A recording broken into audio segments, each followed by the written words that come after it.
Welcome to the Global Investor Podcast, a show that focuses on helping foreign investors enter the lucrative U.S. real estate market. Host Charles Carillo combines decades of real estate investing experience with a professional background in international banking to interview experts in all areas of U.S. real estate investing. Now, here's your host, Charles Carillo. Welcome to another episode of the Global Investors Podcast. I'm your host, Charles Carillo. Today, we have Dwan Bent-Twyford.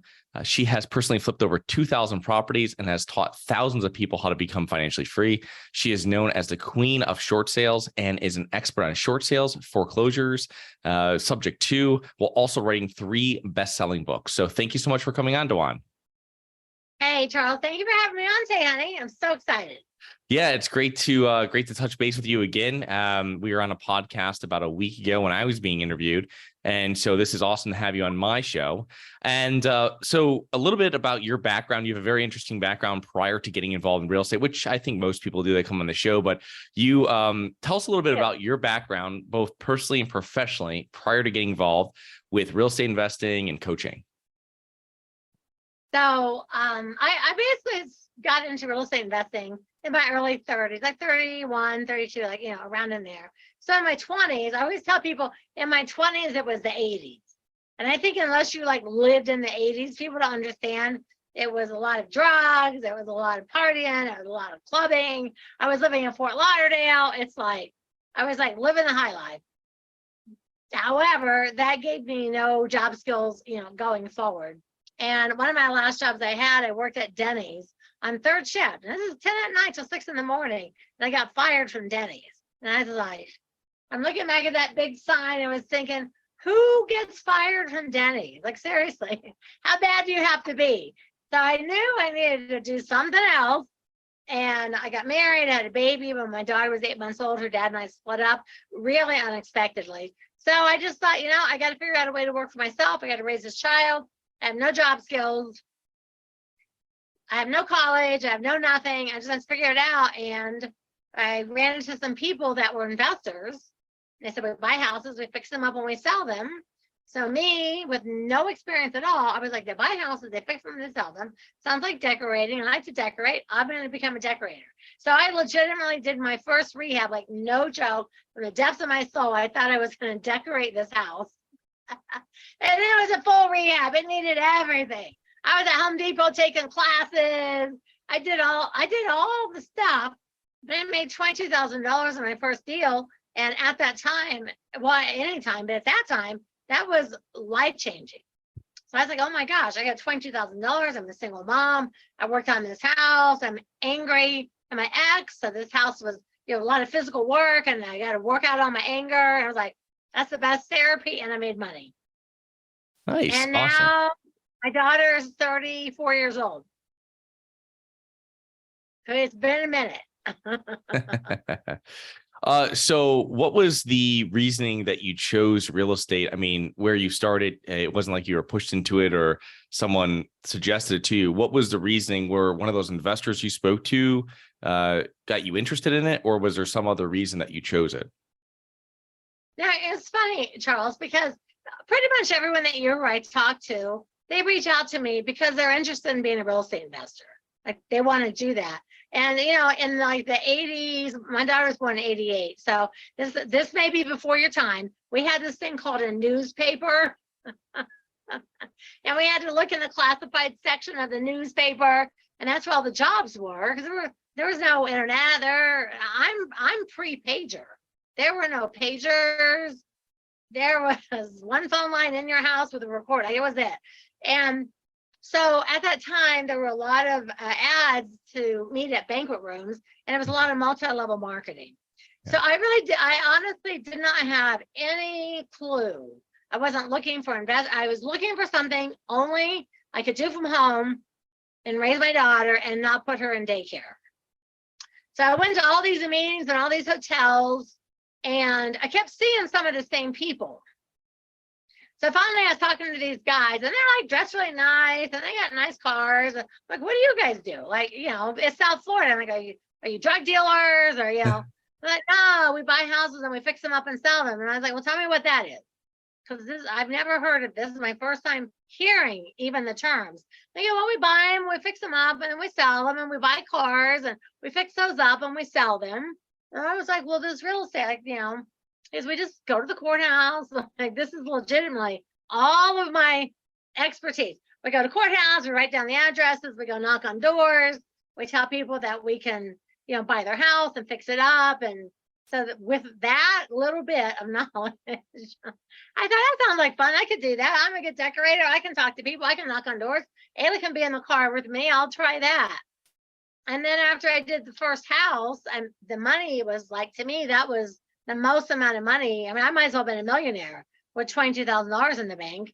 And I was like, well, that was really fun. And Ayla was with me. And so I still wasn't even, I don't think, fully committed. I thought, I'm going to do another house. I'm going to see, because I liked it. Well, my second house, I made $50,000. And I was like, that is it. I am doing this until I'm dead, because I now have $70,000 in like 1990. And the minimum wage is, I don't know, $4 or $5 or something like that. And I have more money in the bank than I've ever known of any person in the world to have. Like, I'm doing it again. And then, you just keep doing it. And next thing you know, write a book. People have you come and speak. You get a podcast, and you buy a town. And it just blows up from there. So tell us about what you scaled to doing 2,000 houses, and how has your investment strategy changed over those years? And you built out the team, I imagine, to assist you with doing all these flips. And are these in different markets? Are these in a certain number of markets? I mean, how did you grow your flipping business to that scale? Well, for about the first decade, I ended up teaming up with another girl, Sharon, down there in South Florida. And I was like, two people can probably work better together. It's probably safer for door knocking and things like that. So for that, like that first decade, we did most of the door knocking. We started a REIA, or REIA, Real Estate Investors Association. We started a REIA. We started doing bus trips and taking people out, and so like some of these houses were sold, in bulk because we were doing a lot, but we hired bird dogs in the beginning. And one of the things I learned way back then, I still do this today, I hired people that were retired. Can you explain what a bird dog? I'm sorry. Can you explain what a bird dog is? I don't think we really use that term. A bird dog is someone that goes and does the door knocking and the looking for me. And we still did quite a bit. I still, even now, like twice a month, I'll go down to Denver with one of my kids, and I like to do it. I go door knocking, see what's happening in the neighborhoods, meet people, talk to people. I don't know. I still like to do it. I know people probably think that's weird, but I like to do it. So it's a weird thing. But so I hired people to do it for me. So, and then I hired someone to go to the courthouse.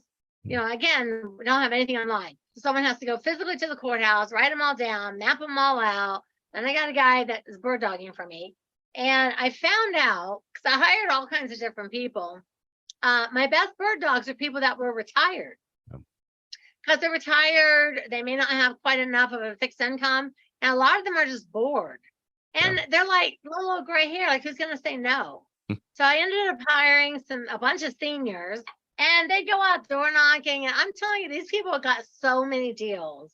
Because like, who's going to say no to a little gray haired mom or dad or grandma type of a person, And so I don't know, I hired that. And then, now you have all the stuff, ads and websites and Facebook and, social media and Meetup and all of the stuff.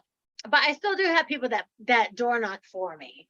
But I still think, and what I know, not what I think, what I know is a lot of the homeowners that are in trouble are not necessarily computer savvy. They're not necessarily on the computer looking for you to pop up in their Facebook ads. I mean, my last 3 deals, nobody even had a computer in their house. They had their phone, and that's all they had. And they had a stack of mail this high that had postcards and stuff in it. I thought, well, if we had not actually gone to the door, we probably wouldn't have got those deals. And those last couple of deals all together, we made almost $100,000. Yeah. I think everyone thinks like, oh, the automation is the best. But if you're dealing with a person that's 50 or above, they don't necessarily have laptops, desktops, the savviness to even find people out there. And when you deal with homeowners, there's not that many of them that are like 22 years old and they're in foreclosure. Right. They're usually older, married, kids, 50s, 40s, 60s, 70s. Got a guy right now that's 78, lives in all three of his houses. He doesn't even have, he has a phone with the, the buttons where you have to hit like A, B, I forget what that's even called, like the old school texting. Yeah. He has that. Oh, yeah. So it's great. Yeah. I mean, it's you're finding deals, doing what other people aren't, and going about a different way where you hear these people that are sourcing deals and they're trying to scale it, and they're doing all these different marketing methods, but really the tried and true way of really just going to people's houses. Because some people might not even know that there's a solution available for them, which is what I've heard before from other people. So it's like if you're going there and using senior citizens is great, because who's going to slam a door on a senior citizen's face or be worried about opening it for a senior citizen? So that's great. That's something I haven't heard before. Now, sadly, I am also a senior citizen. I am 64. But I went with the cool pink hair thing. So I'm thinking they're probably like, I don't really know how old she is, but I'll talk to her. But senior citizens are the best. You get you get two of them to team up and go door knocking all day. They're great. So our main things is I still have people that door knock. I do mail postcards from time to time. I use Craigslist a lot. It's really shocking. I'm stunned how many phone calls I get off Craigslist. And I put a lot of flyers and things out, like at the library and at, we have the grocery stores up here called Natural Grocers. I don't know if they're nationwide. They're like a Whole Foods. And in the back of every store, there's a big bulletin board and there's the 2 bathrooms. So every single one within 100 miles has got one of my flyers on it. And we put them places where people are at. Yeah. Grocery stores, libraries, schools, bulletin boards, and you would be surprised. It's shocking how many people call you. Really, it's shocking because no one does that. Yeah, it's interesting. Just a few months ago, I have a coaching student for multifamily, but he also has a wholesaling business, and he got a call and a lead and a deal out of Craigslist. And so, and he just put up quick ads. He puts them up, whatever it is. And so here, 2023, there are still deals coming through on Craigslist. And so we wholesale 150 unit, multi-unit off someone that called me from Craigslist. They had moved to Puerto Rico. They needed some help. They're from this area. They put it on Craigslist. I put an ad. They called me, and we wholesaled a whopping deal. Oh, yeah, nice. So it's Craigslist. Yeah, it's still there. It's still there. People, these old, it's free, it's easy, and people are using it, but not like they were. So I think it's something that people looking for all types of rental properties, and I purchased properties off Craigslist as well too. Years back when I used to flip houses, many years back, I bought houses off that too. So there's a lot of stuff. There's a lot of deals on there. We buy a lot of stuff in Iowa, and you can just go through Craigslist and half the people in there that have it for sale or for rent or for lease, half of them are foreclosure, just trying to get rid of it. And the other half just don't want to pay commission. But my daughter and my son in the last year have probably got 15 rentals from just going on Craigslist in Iowa and calling people. Yeah. Yep. You'll have people that still put up there and they see what happens, and then you can speak directly to them. So which is really powerful. So one of the strategies that you're using that I kind of want to break down, I think we've spoken about once or twice on the show before, but is subject to. And can you talk about this investment strategy and kind of how it works and how the process? Let's explain how the process works for you and how you are going about it.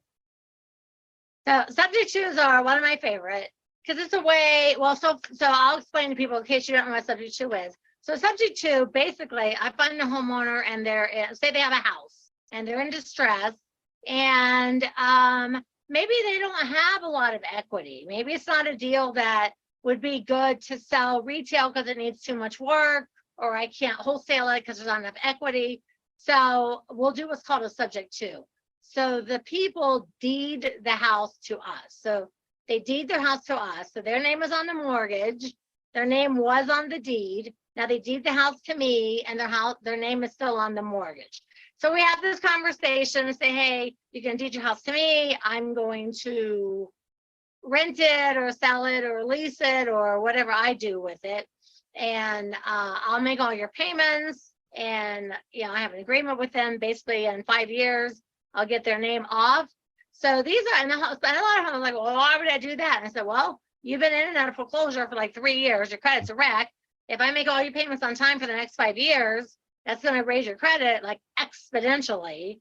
And then I can turn around and put in a tenant, a renter, or I do owner financing where I sell it, owner financing. So someone pays me, I'm the bank, and then I pay this homeowner's bank.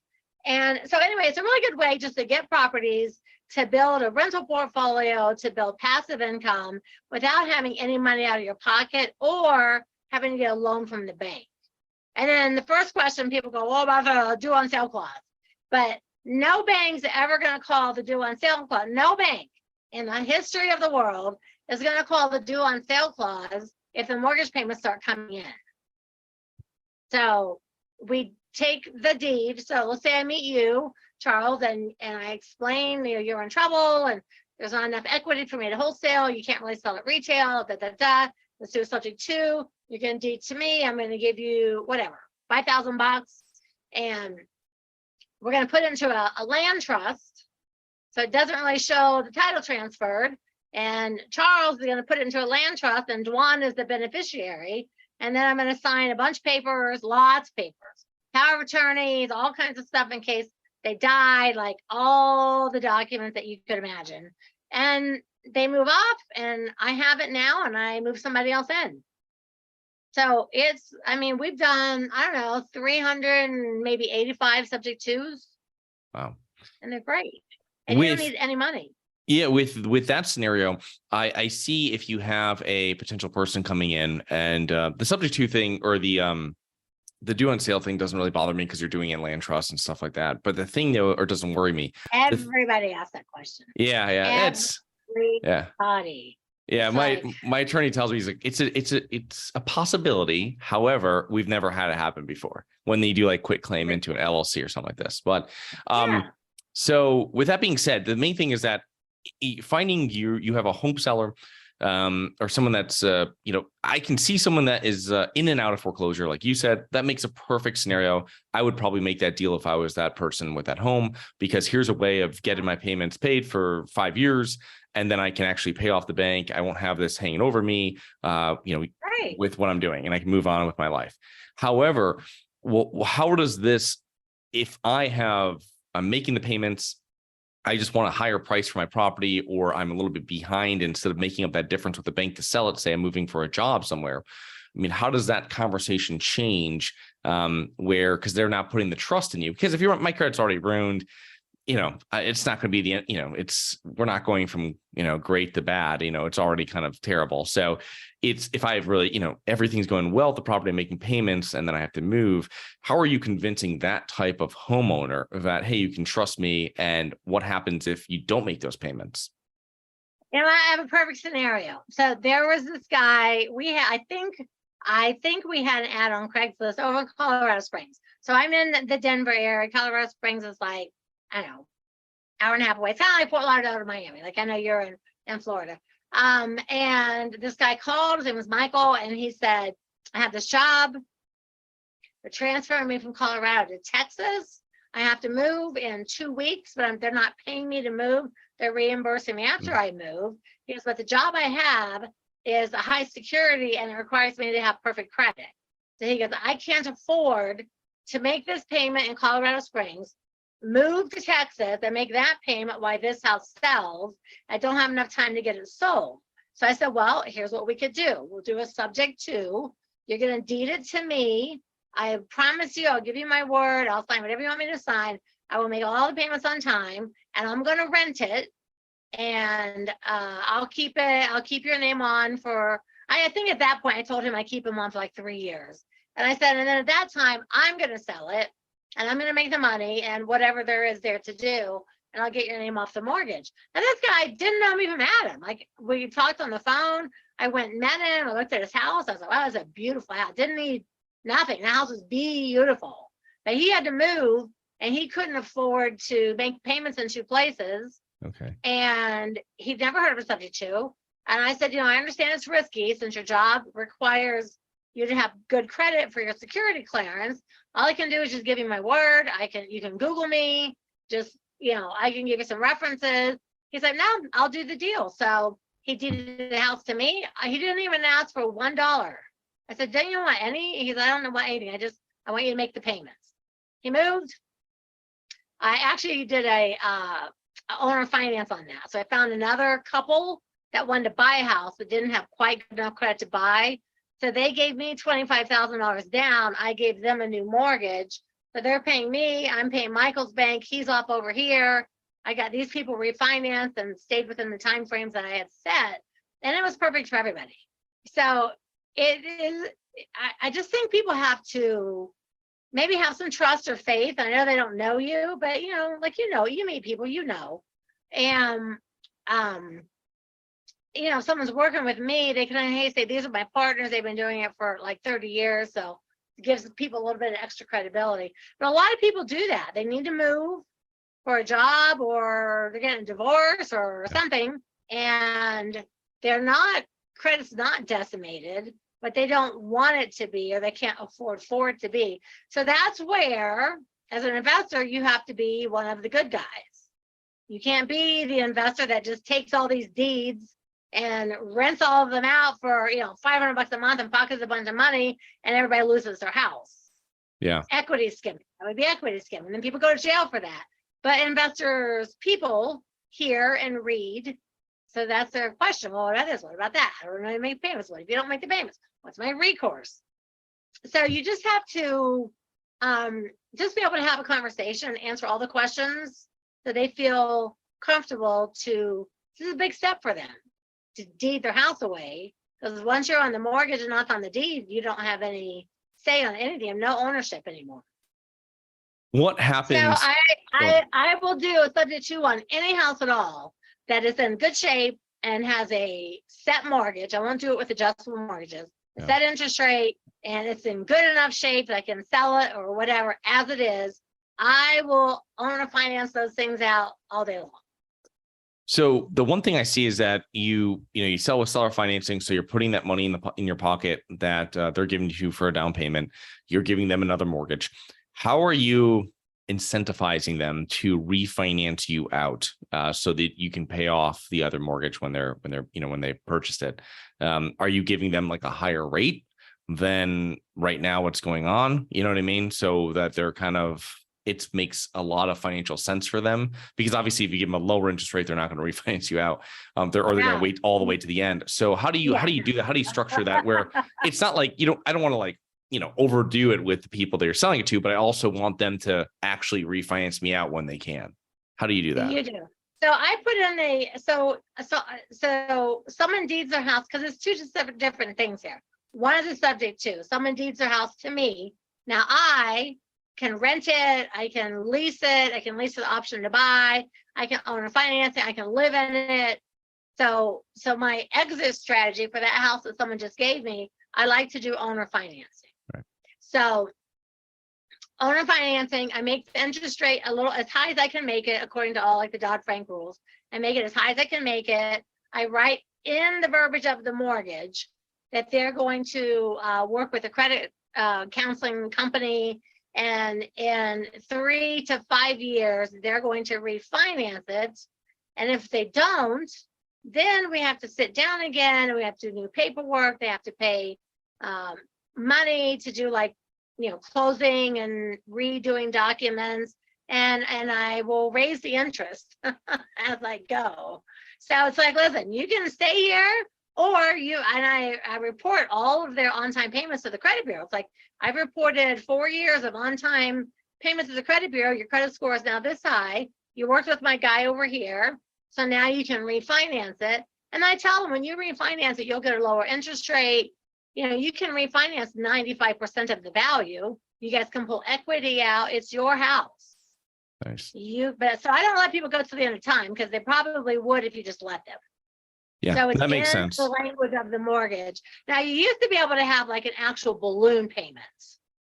But after like that whole 8, 9, 10, 2000 stuff, and the Dodd-Frank doesn't allow you to do like a balloon per se, but you can have the verbiage in there that you have 36 to 60 months to refinance it, or we have to restructure another deal.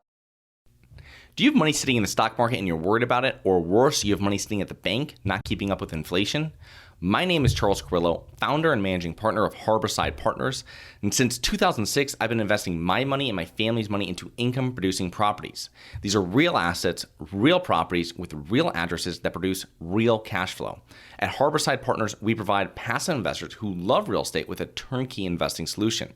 If you want to put your money to work in real estate but can't find deals, don't have the time to get funding, and the last thing that productive people want to do is manage real estate. We find the deals, we fund the deals, and we manage the tenants, the termites, and the properties.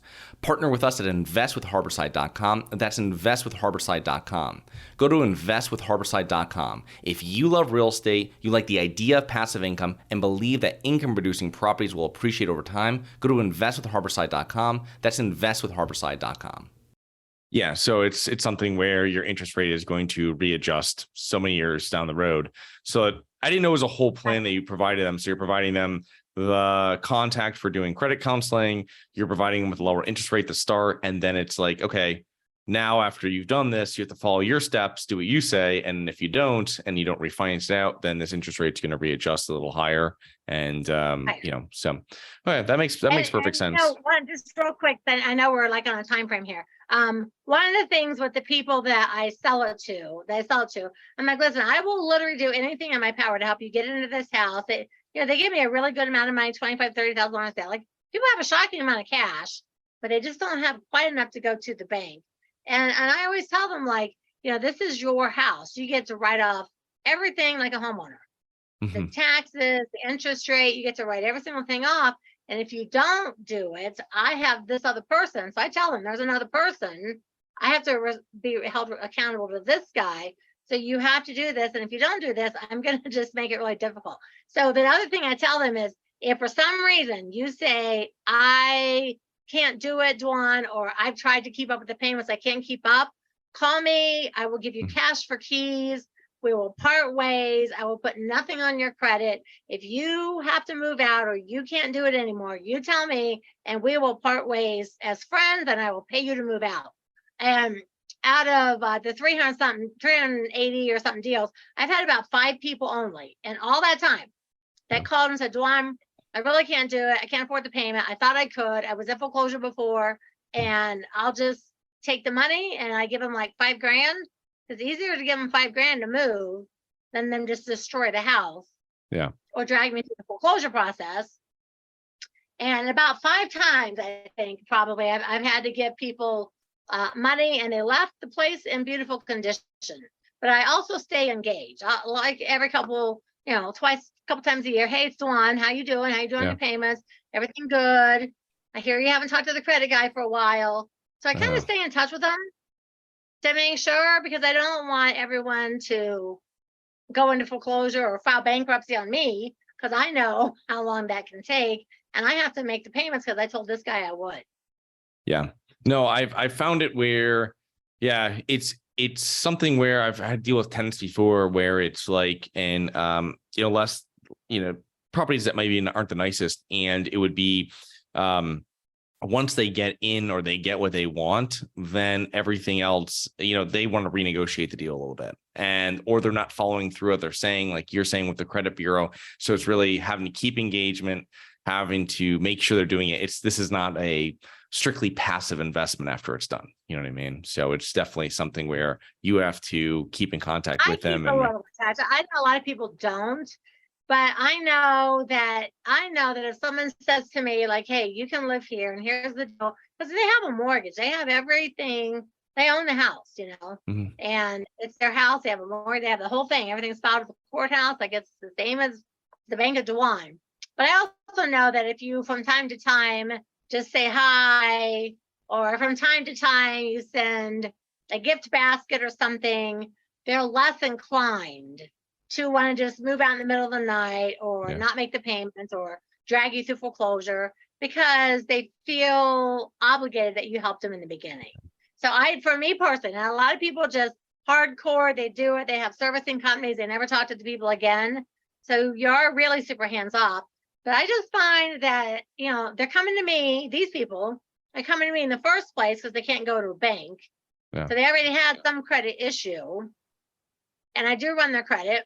And if it was like a blip, but if they've had 20 years of just nothing's on time, I'm not going to do it. But if I see good credit, health issue, couple years of a blip, now back on track, I'm like, hey, I will give you a chance until the banks will take you back. So I'm servicing people that can't quite go to a bank, but they're not like deadbeats. Yeah, I gotcha. You've got a decade of bad credit, you ain't living in one of my houses. Yeah. Well, whatever you're doing is right, because you're only having 1% of your deals come back. So it's something that, So one thing before we switch off this topic is that we talked about a little bit of sourcing deals. How are you sourcing deals? Because this isn't your common, hey, I have a utility shut-off list and this person's utilities got cut off, so I know that they need something done. You have someone that's moving, that has on-time payments, as you said before, beautiful house, going for a job. And then you have someone that maybe is in and out of foreclosure. So you have both realms, right, of the spectrum here that you're kind of working with.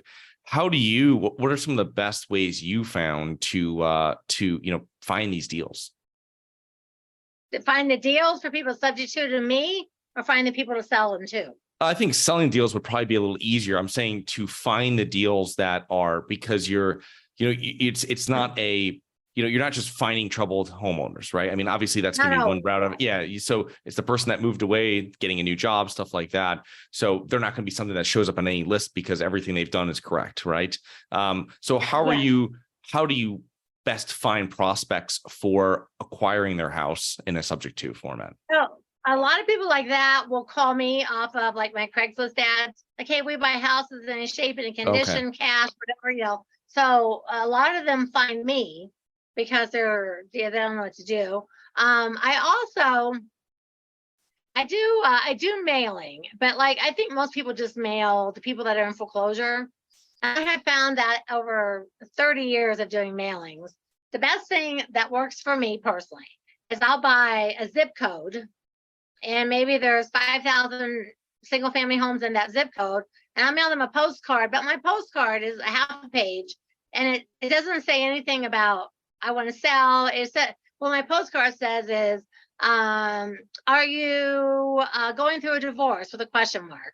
Did you have an unexpected job transfer? Question mark. Are you facing foreclosure? Question mark. Did you have unexpected death in the family? Question mark. Is there an illness in your family? Question mark. We have solutions to all your property problems. Call for a free and confidential phone consultation. And then I just farm neighborhoods. So twice a year, the people will get a postcard.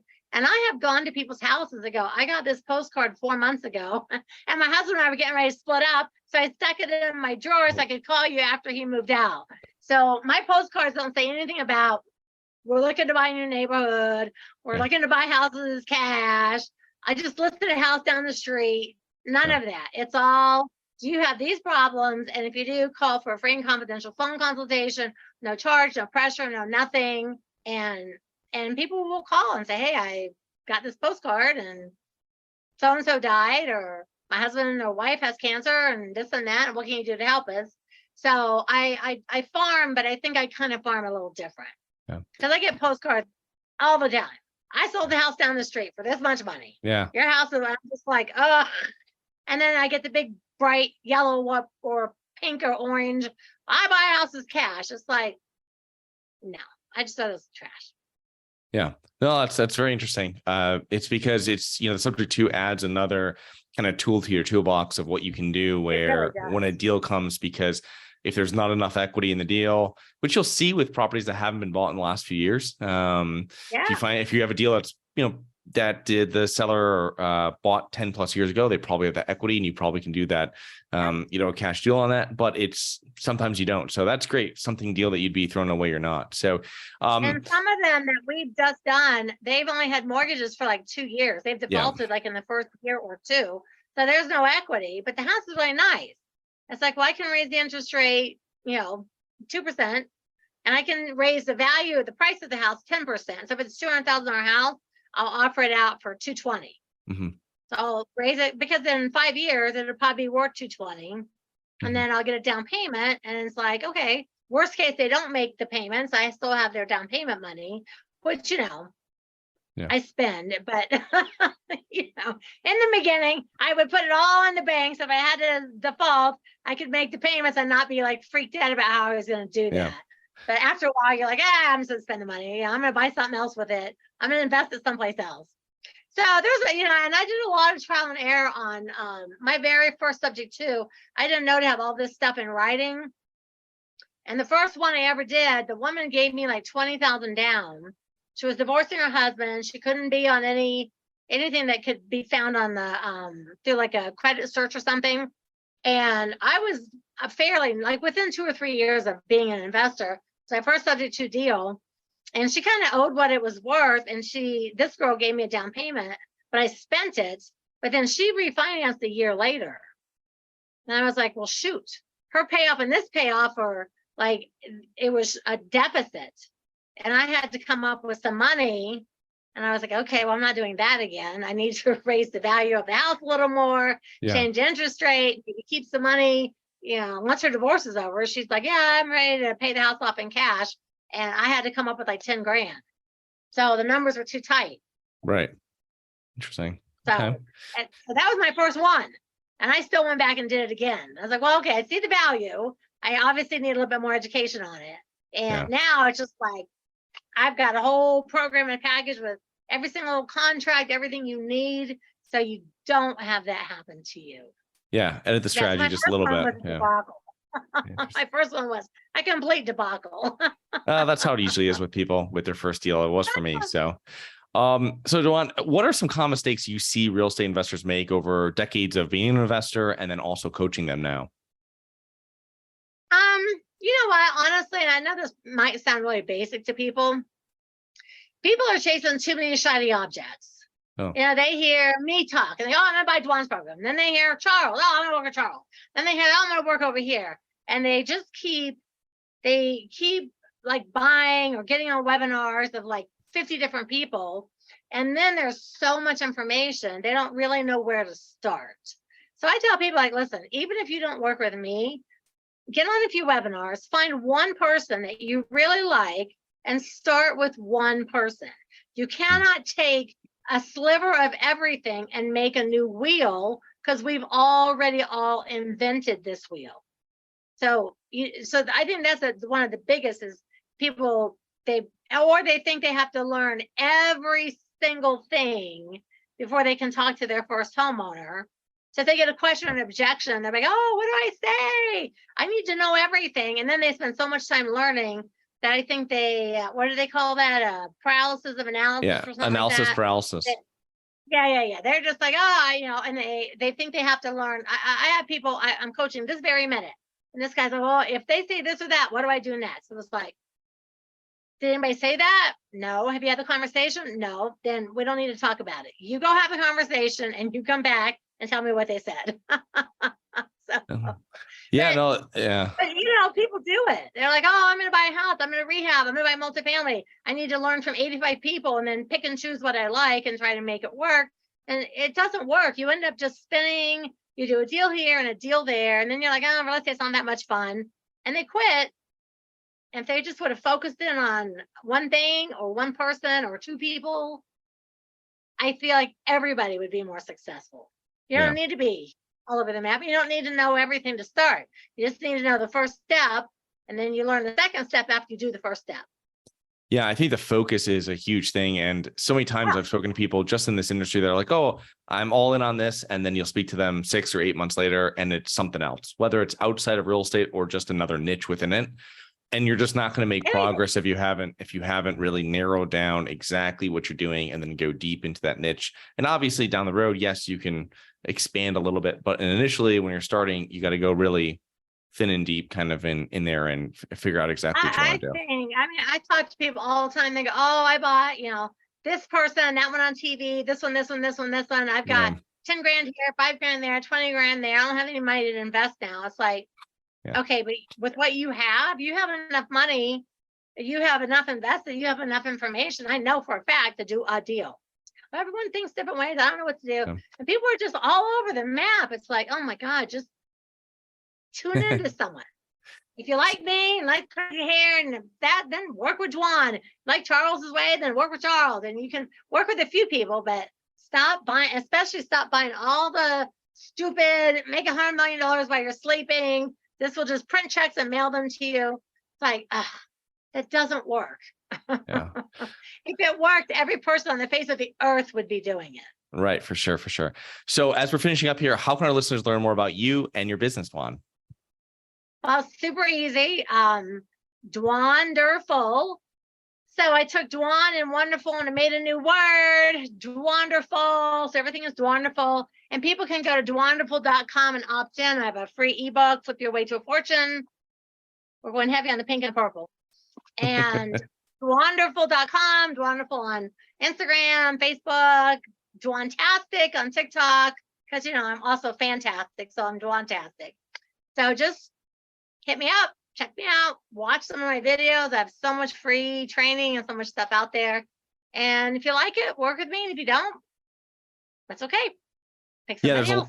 A lot of information on your there's a lot of information on your website, a lot of information on your podcast. So if anybody's interested in flipping or subject to or anything like that, definitely check out Dwan. And I'll put her link to her website in the show notes. And I want to thank you so much for coming on today. Well, thank you. Bye, everybody. Hi guys, it's Charles from the Global Investors Podcast. I hope you enjoyed the show. If you're interested in getting involved with real estate, but you don't know where to begin, set up a free 30-minute strategy call with me at schedulecharles.com. That's schedulecharles.com. Thank you. Thank you for listening to the Global Investor Podcast. If you like the show, be sure to subscribe on iTunes or Google Play to get new weekly episodes. For more resources and to receive our newsletter, please visit globalinvestorpodcast.com. And don't forget to join us next week for another episode. Nothing in this episode should be considered specific, personal, or professional advice. Any investment opportunities mentioned on this podcast are limited to accredited investors. Any investments will only be made with proper disclosure, subscription documentation, and are subject to all applicable laws. Please consult an appropriate tax, legal, real estate, financial, or business professional for individualized advice. Opinions of guests are their own. Information is not guaranteed. All investment strategies have the potential for profit or loss. The host is operating on behalf of Syndication Superstars, LLC exclusively.